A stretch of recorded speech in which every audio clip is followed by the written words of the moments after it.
Welcome, everybody. Thanks for joining us today. I have a really exciting guest for you today because I have a topic we're going to dive into that I know you want to know about. You've all been asking me for tips and tricks on this.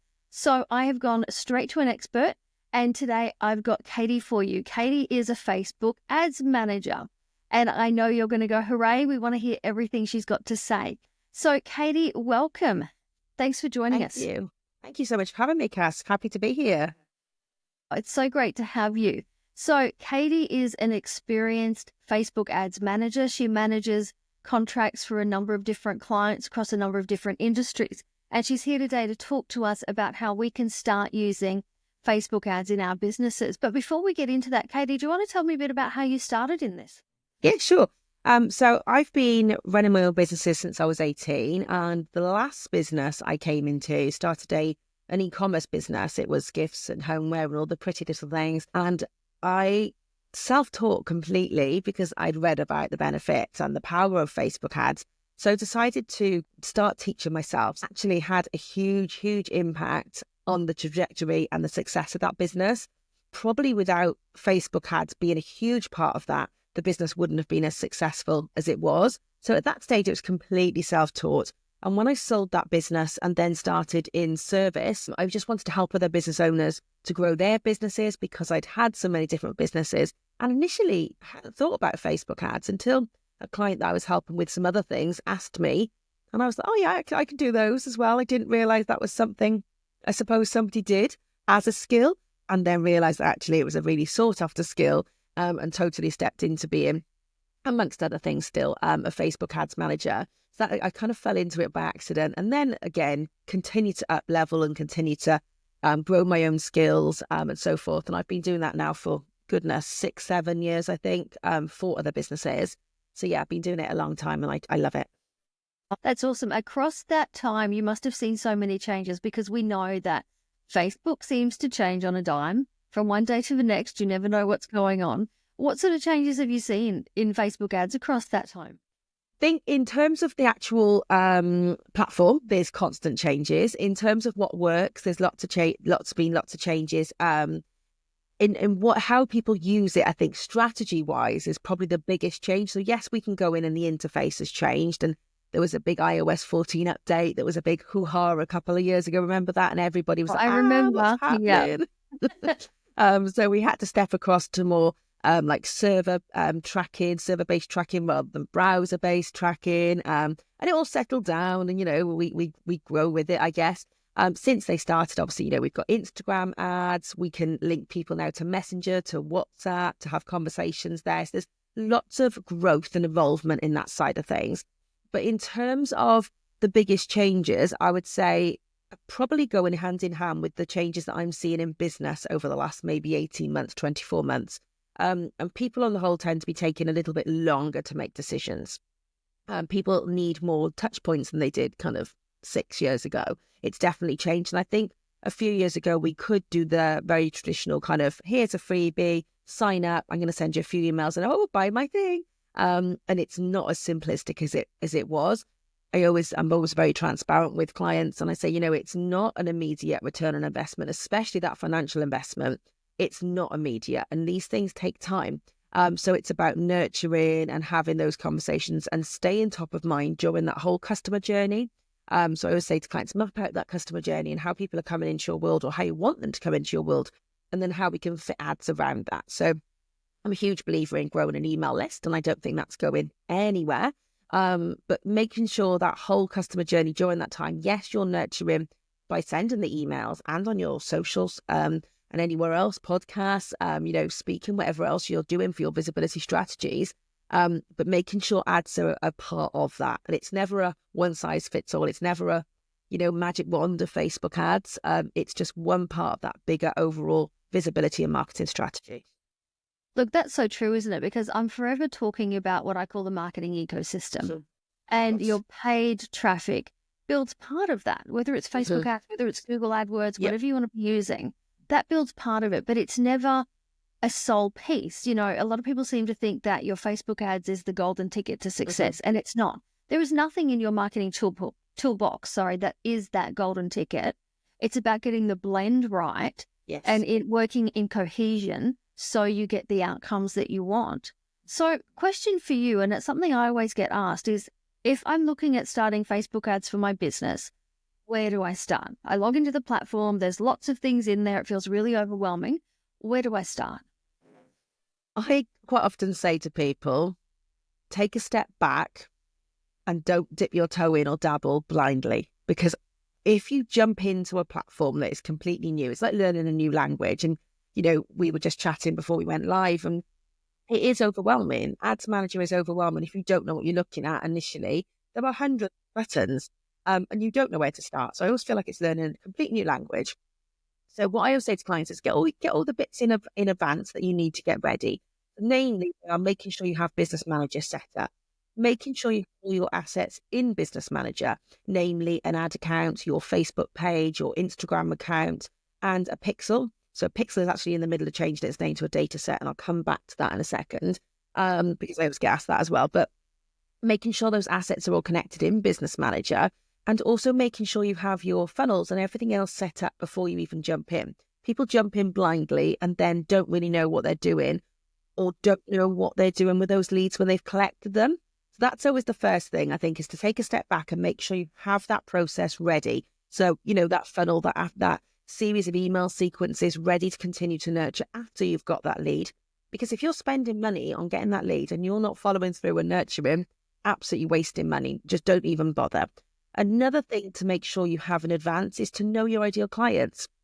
And I think we all kind of roll our eyes a little bit at getting to know the ideal client exercises, but they grow, they evolve, they change with us, and we learn more about our ideal clients. So keep it on top of that as well, because it's important to know who we're speaking to and who we're targeting to when we get into Ads Manager. Then when we get into Ads Manager, like I said, I really advise against, and I know, we were chatting about this, and you can absolutely teach yourself, then there are resources out there, but do get the help rather than going in blindly and trying to figure it out. Get some help, advice, there's courses, there's resources out there, so you know a little bit rather than blindly kind of throwing money away. There are some help to support you rather than kind of jumping in completely blindly, dipping that toe in, and then kind of wasting money. Well, that's right, because, we do want to get some sort of outcome if we can. Yes. Yeah, we do know, though, I always say to people to be realistic about it. It takes time for the platform to understand the kind of people who are going to click on your content and, to start to develop that. So you do have to that's why they call it an investment, isn't it? You've got to put that money on the table and give it the time to learn so you can start to get some results. So thinking about that at the moment for people that are, entrepreneurs, business owners, online particularly, and offline as well, if we're looking at getting one-to-one clients, what's working really well? Is it ads building our list, so freebies and things like that? Or is it ads leading to programs, packages, one-to-one work? What seems to be getting good traction? There's never a kind of right or wrong, because as you know, it just evolves constantly. And what works for 9 people might be completely not working for the 10. However, I still, on the whole, find that building a list is the way forward. Challenges are still working, even though some people have stepped away from them. And yes, there's more stuff like this happening, free challenges, free training, free masterclasses. Anything with value is still performing well. Actually, I'm really seeing, almost going back a few years, I'm seeing quite a lot of downloads like a PDF, which was, I think a lot of people thought that was done a few years ago and everybody stepped towards video and higher value content, and that is still working. But actually sometimes something like a guide or a checklist that is really tangible and that people can absorb and get some little step forward from in a very short space of time is working really well. Because sometimes if you have lots of video training, for instance, it's too overwhelming, and we have the attention span of gnats these days. So we don't, if you download something and then you think, oh, I haven't assigned an hour to that, I haven't got time to absorb that, we put it aside and rarely we go back to it. So I think sometimes it's just something we can just really tangible read and think, oh, that was really interesting, that was really helpful, I've taken some bits from that, can actually be one of the strongest things we can do. But it comes back 100% to testing what's going to work for you. And like you said, it is an investment of time and money. And I know a lot of ads managers will recommend, if you're working with someone, like a 3-month minimum. And that's so we can see what is and isn't working, so we can test different things. And like you just said, the more we learn from the results we're getting, or the more Meta learn, the more they can take that data and optimize to show more of the right people to get you even more results. So I really highly advise against kind of just hitting that boost button for like £50, $50, and then expecting the world, because it's just not going to happen. No, it doesn't. It doesn't. And look, everyone in my world knows I'm very much an advocate of don't touch the boost button. Want to give Facebook some money for ads, do it properly. Absolutely. Because you always get a lower cost per click and a better conversion when you've got an ad running than if you just hit the boost button randomly. Yeah. But that's just my soapbox. I'll hop off my soapbox now for a minute. But so I think it's a really good thing to sort of consider, what is working and what's not. And I do agree with you on the types of content. I always find in my business the free content gets downloaded more. And then it's about what that conversion looks like. And it's interesting because I am seeing conversions increasing on those workbooks, the downloadable PDF stuff, when most of this year that's been the opposite. The video trainings, the quizzes have been higher. We're now seeing the changeover. So it's an interesting time. I think the key is too, you've just got to put out content that suits your audience. Some people want a workbook. Some people don't have time for that. They want to listen to an audio. Some people just want to click a few buttons and do a quiz. So I think having a number of different, lead magnets can be really beneficial. And then it's only by doing ads for them, you'll see which ones are converting more. Yeah. And you can be pushing that even more. Absolutely. And you're absolutely right. We all absorb stuff differently, don't we? I like to read. Some people like videos. Like I said, audio can work really well because often we can do that alongside other things. And I think it's testing those different things and having those available and trying them maybe organically and seeing what works best organically would be your natural next step to try with ads, because if they converted well organically, then let's put the ad spend behind that and test that.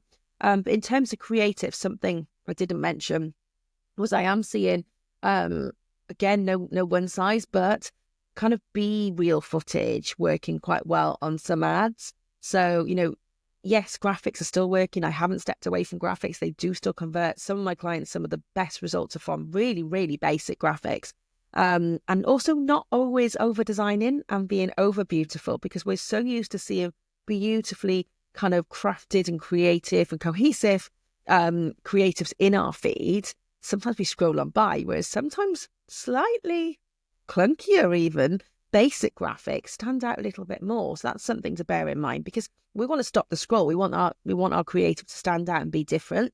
But B-reel footage, which is basically just kind of behind the scenes or not necessarily talking to camera, I've had some really good results with clients recently. Look, me too. And the other thing I've been talking to my people about is what I call ugly ads. The ugly ads seem to be working the best. The ones where I did a little bit of, it actually was talking to camera, but had no makeup on. I actually think I was in my pajamas and had a cup of tea. Yeah. That converted really well. And I think it comes back to the fact that we're sick of seeing these overly polished bakeries all over social media. We want to see real, we want to see raw, we want to see what's really happening. Yeah. So I think you're right. And I do agree with you. I think next year we're going to see that trend continue. I agree. I think you're right. Thinking about, do you reckon? So if they're going to be doing ads, look at how you can uglify your ad. Let's make a word. I love that phrase. We're going to uglify everything and get better conversions for it. Yeah. And I say all the time, real and raw over polished and perfect, because it makes us so much more relatable and people resonate so much more with that. That's right. No, I absolutely agree. So thinking back on what we were talking about investing, the money, etc. What are you sort of seeing, considering that, the people who are going to be listening to this, they're entrepreneurs, they're small business owners, a lot of natural health practitioners, people working one-to-one, also selling packages and programs. What sort of metrics should they be looking for when they are running ads? So statistics-wise, there's 4 main things that you need to be monitoring. If you're running ads to grow your list, you need to be using lead ads and their conversions. You're basically looking for that action, that conversion. So on the whole, I don't waste money with traffic ads. There is a place for them, but on the whole, I don't waste money because they will be shown to people who are looking to, by Meta, will show them to people who are likely to click a link, not necessarily likely to convert. So you're much better off putting your budget where they're going to be shown to people who are likely to convert and give up their name and email address in exchange for the thing that you are offering them. with that in mind, there's 4 main metrics that you need to be looking at. Obviously, the cost per lead. You want that to be as low as possible. I've got clients coming at literally like £1. I'm in the UK, so that's $2 Australian. $2, yeah, about $2. Excellent, roughly. So anywhere really low like that, that isn't normal. That isn't the everyday case. That's certain industries. I see that maybe like spiritual industries, they tend to come in a little bit lower. On the whole, most of my clients probably sit between £350 and £5 a lead, which is double that in Australian dollars. Yes. There are clients that come in £8, so like £16 a dollar, 16 Australian dollars. So it's really, really varied between industry, the offer, what it is you're offering, the messaging, a million and one different variables. But just to give you some indication, I try and aim £5 UK pounds and under per lead. It's not as simplistic as that, but that's the best way I can give you an indication of what to aim for. Then be monitoring, obviously, the amount of leads you're getting. And obviously, we want as many leads as we can. And for Meta to actually optimize, ideally, they want to be seeing 50 conversions a week from us, which is quite a lot, actually, especially if you're dealing with smaller budget. It is quite a lot, but they would ideally like to see those conversions per week so that they can learn from that data and optimize back out to show more of those ideal clients for you. It's kind of aimed for as well, potentially. And then the other couple of things that we look at are CPM, which is cost per 1,000 impressions. And that's how much it's costing us to put our ads in front of people. So for those ads to be displayed, not necessarily see them, but for those ads to be displayed in the right areas and the different placements, we want them to be as low as possible. Ideally, £30 and under. Yes. Per 1,000 impressions, or 60 Australian dollars. And then the last one that we tend to look for is the click-through rate. And that's the percentage of people that are being served these ads that are clicking through to check out, take the next step. And we would like to see that 1% or more, ideally, across the board as a general indication. That's right. And I think it's a really great thing to point out, because I've had people come into my world that have tried ads. And someone just recently said, I was only getting 5%.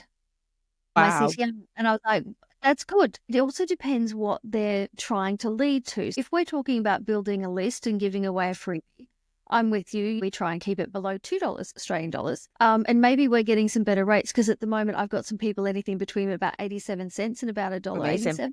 So we're doing pretty good. But that's on a freebie. I've got another client who's doing Facebook ads, and she's selling into a $5,000 program. And so for her budget, she's willing to pay $20 a lead. She's currently sitting about $14 a lead. But so it also depends on what you're leading to, because out of $5,000, then $20 isn't a lot, so you have to also be quite aware of that funnel and where you're leading people. Absolutely. And I think some people almost don't want to even spend, I say even, and I know it's still a substantial amount of money, but they don't want to spend £1,000, but then they're having 40, 50,000 pound launches. And I'm like, hello, that is a huge return on investment. That is amazing. Whereas the other side of the coin, I've had clients that are happy to pay £300 for a call to be booked. And because they know if they have 3 calls booked, they will convert 1 out of those 3. So that's cost them £900 or $1,800 Australian for that lead to come through, basically. But they were charging £8,000 for the program. So it was still very much worth it for them. So it is really important to keep that in mind. And also to keep the freebie, if it is a freebie you're starting with, in alignment with where you're taking them on that funnel. So that end result, it has to keep the messaging. It has to kind of relate to it. Otherwise, you're trying to kind of shoehorn an offer into something that people didn't come into your funnel for via the freebie. That's right. And that's something we do a lot of work on here. I've actually done quite a few website audits recently, and considering the niche of people that are listening to this, the amount of times lately I've gone onto people's websites and found a freebie that doesn't relate to what they're selling. So many meal plans, 7-day recipe plans, but then we're selling into health of kids, or we're selling into a perimenopause program, or different things. Yeah. So it has to align, it has to work.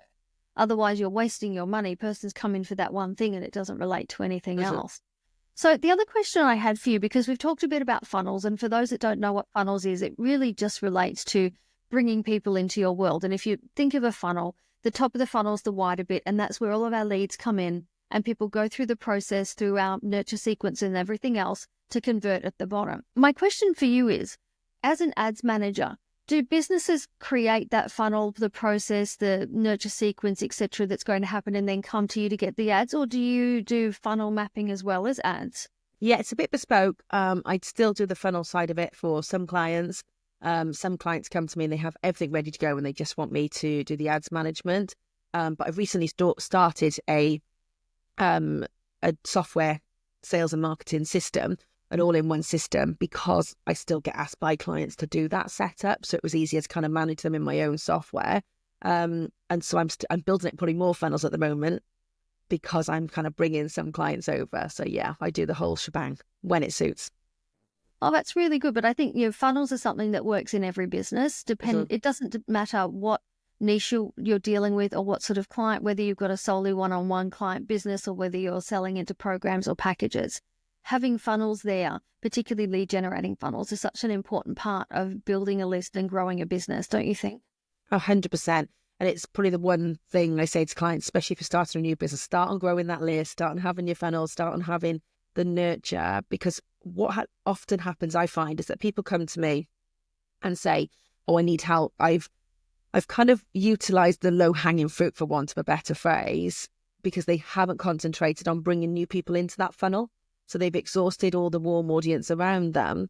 And then they're only starting on building more people coming in, more people filling that cup, more people coming into the email list. And I think it's really important to always have that ongoing, because some people will take, it's not a case of, like I said, finding you for the first time and necessarily signing up. Yes, that does happen, absolutely. However, a lot of people, like, the dating world, if you like, or finding a new best friend, it's multiple touch points, and it's growth over a period of time. They get to know you, hear your voice, see your face, hear what you stand for, your passions, your why, what lights you up. And it's all of those things that go into making a decision about working with us. And that can take time. So the sooner you can start building your list and nurturing people with your nurture sequences and ads and all the other things that you do, the better. Look, I absolutely agree. It's interesting. I was reading a piece of research recently. They were talking about the touch points, and they were saying as little as 2 years ago, it took 7 touch points to convert somebody. And at the moment, they were talking numbers around 31 plus times. Yeah, doesn't surprise me. It's huge. It is huge. And I think 7's way, way outdated. But I remember being taught in my 20s, I was employed for about 4 years overall. The rest of the time I've always worked for myself. And I was in sales at that time, and it was for a directory here in the UK. And we were taught 7 touch points then. And I was at some training there recently, and they were still telling us 7. And I was like, absolutely not. I completely disagree with you. I've always been saying 21 touch points for quite a while, but 28 plus I'm saying now. So yeah, yours even more, 33. Great. And I think you're absolutely right, because we show up in so many different ways in so many different places now, that actually they all just add up. But I think it sounds huge, but actually in today's world, it's not as huge as we necessarily think, because we show up, we might be on Instagram stories, and then we're on our Facebook feed, then we're sending an email, then we might do a masterclass, then a podcast, and they all do start to kind of come together. They do. There's a lot more marketing in people's businesses at the moment than I've ever seen before, really. I've been in marketing since day dot. I used to work in corporate marketing years ago, as a lot of my audience know, and then as an entrepreneur. So, things have really changed, and there's so many more avenues now. So we are showing up in a lot more ways. So those touch points do add up really, really quickly. The other thing that's really important is using these funnels, using your Facebook ads to keep that flow of leads coming through, because what we are finding at the moment is, and it's been this way for the past sort of 2 years or so, and it's not going to improve, is that the clients, the list, that we have, that we're putting offers out to, those that want it, take it. Those that don't take it, you can almost class them as not interested. You need to keep filling that funnel, because you've already put out to that audience. You need to create another audience that are willing and able to have a look at what you've got. So putting these funnels and backing them with some ads, if you can, is probably a great strategy right now. Yeah, I think so. And I think, as much as organic is always going to have its place, it appears to be getting harder. And again, it's just adds another way of getting more results quicker, so you can get that data and you can make more decisions and you can reach people quicker and all the rest of it. So it's a great part of your visibility and marketing strategy, but not the only. Yeah, it is. It is. And it has to be a step on the rung, step on the rung of the ladder. And, I also think it's something that people can start where they're at. Okay, we know that we want to be getting, these 50 conversions a week, ideally, to start to get that data flowing. And it would be great to say, right, we need to put this amount of money in every month. Yeah. But I even think if you just have a small amount that you want to start investing to get some traction and just see how it works and see what happens for you, I'm a big believer in just, you can have a go with that and see where you're at, and then look at getting someone in to really help you maximize that. Because, we just want to start getting people more traction right now in this market. But please remember what we said, don't hit the boost button. If you take away nothing else, take away that, don't hit the boost button. Oh, but look, that's great. Just as we wrap up, Katie, is there anything else you would like to add? Anything we haven't covered? I think I need to mention the Pixel because I promised you I'd come back to this. So the Pixel, Yes, which please is talk changing about the misery of a pixel. I'm talking from my own experience, the misery of a pixel. Yes, exactly that. And people get so kind of, oh my goodness, what is it? It's actually just to confuse us all, I think, because we're all getting our head around the word pixel. Meta have changed that again. So it's now called a data set. Same kind of thing. So most people still relate to the word pixel. So a data set or pixel is a little bit of code that you pop in the back end of anywhere you're sending traffic. So your websites, your landing pages, your sales pages. And it's got a few different jobs. So it collects data about the type of person that is visiting your websites and your landing pages. Really, really important because it's collecting that data, which is really powerful for us going forward. We can then use that data and put ads in front of those people. So for instance, we could put ads in front of those people that have visited our website. We can then say to Facebook, all those core people, can you find me more of those people and create a lookalike audience? Really powerful. So we can use the pixel for retargeting ads. And we also need that pixel for our tracking and our own ads. If you're running lead ads, you need the pixel in place to see how much it's costing you per lead. Otherwise, you haven't got that data. So really, really powerful. And even if ads are on your radar, but you feel they're a little way down the line, get your pixels installed or your data sets, because that is going to put you one step ahead. So it's really important to do that right at the beginning. That's right. It's actually, I said it was a misery of a pixel. And look, I say that because for some reason, for a while there, it kept falling off my website, kept failing. And I had to keep reinstalling it. But I think that was more a website issue than a pixel issue. Yeah, I've never come across that. Weird tech things happen to me. It's just part of my world. But, for anyone who is thinking about doing it, it's actually pretty easy. If you go into Meta Business Suite, it's in there and it tells you exactly how to do it. If you've got a WordPress website, they have a plugin that will help you install it. So it actually is pretty easy. So don't let me put you off. Go and install it. The more data you have, the better off you're going to be. Yeah, so get that installed. But, we've only just gotten used to calling it a pixel. I wish they would keep the terminology. I know. And this is what Meta loves to do. It's the same with introducing Meta Business Suite. I'm really not a fan. I just feel it's another place and it's just unnecessary, but each their own. We have our favorite areas, and now business settings, Business Manager is actually changing its name as well. So yeah, it's just, and honestly, some days it feels like it's sent to just confuse. Look, it's complex for the sake of being complex. I don't think it needed to have that many layers to it. But, that's an argument for another day when I talk about all the drama I had with my Meta Verified account. So we'll forget that for today. But look, it's been a great conversation. Really, really helpful, I think, to start to get people thinking about how they can be using these Facebook ads to their benefit. So thank you so much for joining me. And I look forward to having you on again soon. You're very welcome. Thank you for having me. You're welcome. Chat to you soon. Bye, everyone.